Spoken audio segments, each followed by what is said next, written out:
नमस्कार। मैं डॉक्टर उत्तम सिंह, केंद्रीय संस्कृत विश्वविद्यालय एकलव्य परिसर अगरतला त्रिपुरा के बौद्ध दर्शन विभाग में असिस्टेंट प्रोफेसर के रूप में यहाँ कार्यरत हूँ। आज हम ये पांडुलिपि एवं पुरालिपि विज्ञान इस विषय पर आप लोगों को अवगत कराने जा रहे हैं। और यह हम जो एक कोर्स बना रहे हैं, इस कोर्स में आप लोगों को हम बताएंगे कि किस प्रकार से प्राचीन पांडुलिपियों एवं प्राचीन लिपियों का अध्ययन और अध्ययन कैसे किया जाए, उन पांडुलिपियों को कैसे संपादित संशोधित किया जाए, उनका कैसे लिप्यंतर करें और प्राचीन लिपियों को कैसे पढ़ा जाए। दरअसल ये जो हमारी पांडुलिपि एवं जो पुरालिपि जो परंपरा है, ये भारतीय ज्ञान परंपरा अति विस्तृत, विशाल और अति प्राचीन है। हमारे ऋषियों, महर्षियों और हमारे आचार्यों ने बड़े तप से अपने ज्ञान को, अपने विज्ञान को, तत्कालीन परिस्थितियों को इन पांडुलिपियों के माध्यम से उन चीज़ों को लिख कर के हम तक पहुंचाया है। इन पांडुलिपियों में ज्योतिष भी है, इसमें खगोल शास्त्र भी है, यहाँ पूरा विज्ञान है, यहाँ पर आयुर्वेद है और यहाँ पर विविध जो हैं आपको परंपरा के शास्त्र हैं। यहाँ साहित्य भी है, यहाँ छंद शास्त्र भी है और व्याकरण भी है।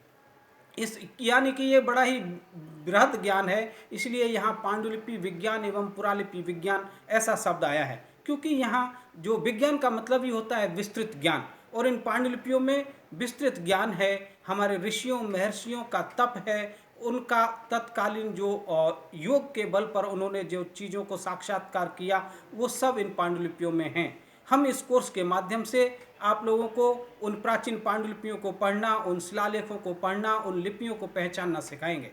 और इसमें हम विशेष रूप से आप लोगों को पांडुलिपियों की लेखन के साधन क्या क्या होते हैं, किन किन माध्यमों से वो लिखी जाती हैं और किन किन लिपियों में लिखी जाती है, इन सब चीज़ों का हम आपको अध्ययन कराएंगे।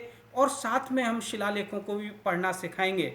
और लिपियों में हम विशेष रूप से यहाँ आपको ब्राह्मी लिपि का फर्स्ट फेज में जो है अध्ययन कराएंगे, जिसमें ब्राह्मी लिपि का उद्भव और विकास, इस लिपि का नामकरण, उसकी लेखन परंपरा, क्योंकि हमारे पास सबसे प्राचीन जो लिपि मिलती है वो ब्राह्मी है। जो ललित विस्तर ग्रंथ है बौद्धों का, उसमें 64 लिपियों का नाम उल्लेख हुआ है, जिसमें ब्राह्मी जो है पहला नाम है।